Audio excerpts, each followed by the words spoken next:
Hey, how's it going, everyone? Just want to do a really quick video. So, I've been in the chats a little bit today. Looks like there's a lot of drama in flat Earth, ball Earth debate, all this kind of division on both sides. But, to me, it's inevitable. I mean, everybody has an opinion these days, and, that's just the world that we live in. There's very little consensus on anything.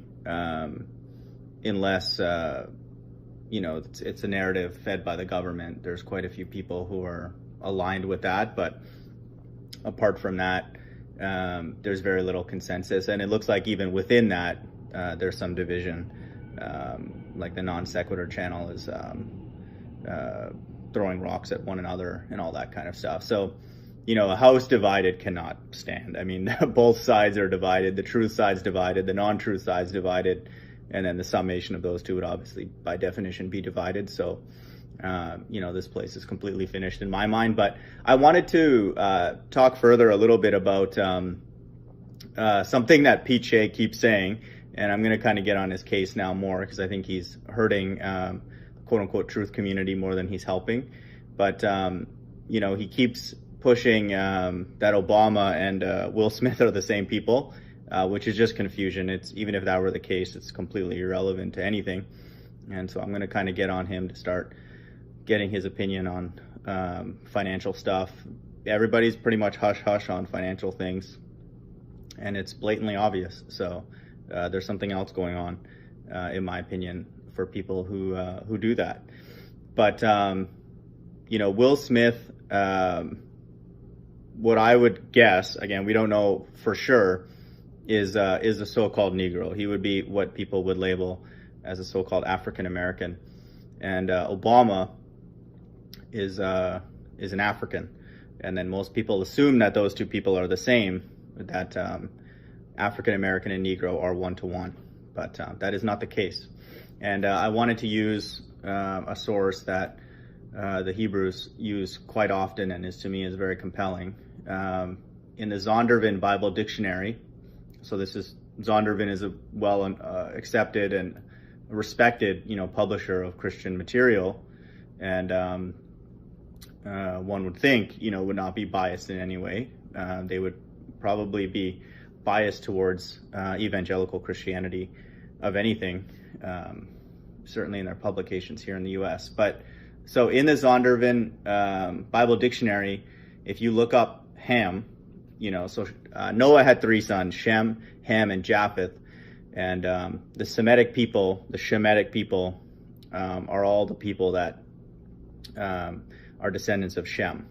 And Ham is defined here in the Zondervan Dictionary as the youngest son of Noah, born probably about 96 years before the flood, and one of 8 persons to live through the flood. He became the progenitor of the dark races, not the Negroes, but the Egyptians, Ethiopians, Libyans, and Canaanites, found in Genesis 10, 6-20. His indecency when his father lay drunken brought a curse upon him. Ham is, like it says here, the progenitor of the Egyptians, Ethiopians, Libyans, and Canaanites. So broadly speaking, Ham would be the progenitor of the so-called Africans. And but the Zondervan Dictionary says here explicitly, and I'll put the link below for this, not the Negroes. They're not the same people. Everybody wants to just lump everybody together because no one knows anything in this day. It's becoming very, very obvious that the world is completely brain dead. But that's just the world that we live in. Thankfully, there's traces of truth in pockets on flat Earth. But Will Smith and Barack Obama are from a completely different lineage. So it just shows the kind of confusion that Pete and a lot of people are bringing to the table. I'm not saying he hasn't done anything for the truth movement, but it's becoming very, very obvious that this circus is just that. It's a circus.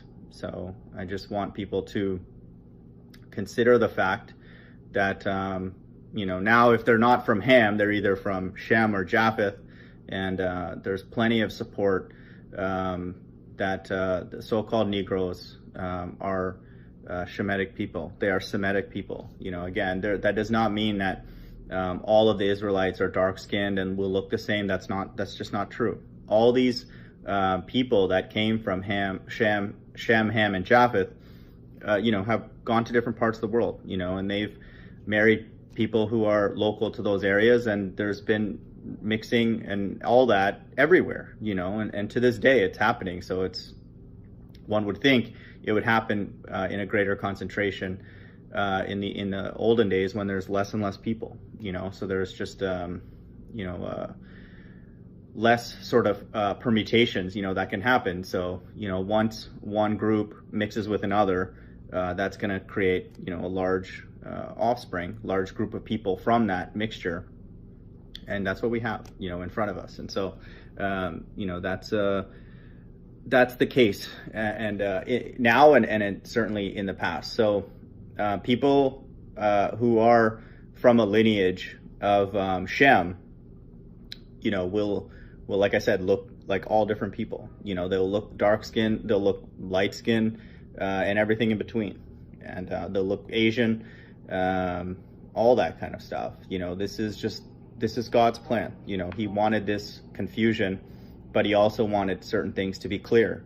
And to me, it's very, very clear that the biblical Jews, many of them are the so-called Negroes in America, and then that implies that, like the Bible says in many, many places, that Jesus is dark-skinned.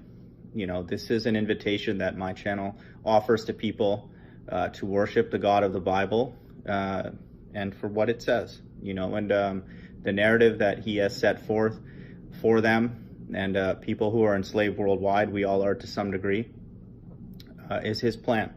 But what they've gone through, being packed like sardines on cargo slave ships and sent here, and the kind of torment that they were put under, has to be in the Bible. There is no God who would ever allow something like that to happen on earth and not have a particular reason for it. They were sewing cats into a woman's womb and betting to see which one could come out fastest, scratch their way out. They were using, Negroes as like gator bait. They were obviously hanging them off trees, all that stuff. It was just a horrendous form of slavery that happened to them. And again, there's slavery that happens worldwide to this day that is just as sinister. But for it to be with that large of a group, and to have that type of impact on them as a group of people to this day, to me, has to be in the Bible, or else the God of any religious text would be completely oblivious to what's going on under their watch.